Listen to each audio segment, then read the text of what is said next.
Hey guys, what's up? In this tutorial we're going to show you how you can align elements, objects and images to a page inside your Canva designs and projects in 2026.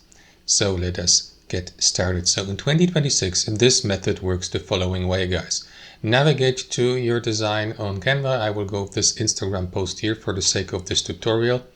So you will need to click into the given element. For example, I don't know, an image here in the background or a text box or a shape, any of these. So what you want to do is right click into it, hold your mouse over align to page, and then you will see these four options: left, right, top and bottom. So if you select, for example, left, it will be moved to the left edge of the given page. Now if you right click into it again, select align to page, these options here, like center for example, may appear so that it may be moved to the center again. You can do the same with top and bottom.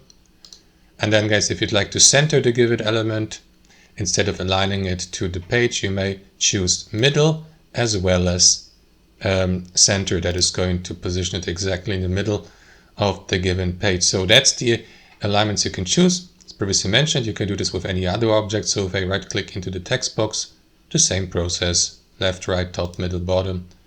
That's how it works. You can undo this by pressing Ctrl Z. Thanks for watching. And then there's also option number 2, guys. You may left click into the given object. Let me go with this text box here, click into position. And here to the left, you will see these options: arrange and align to page. So it works actually the same way as with the right click. Choose one of these options to align the given element to the page.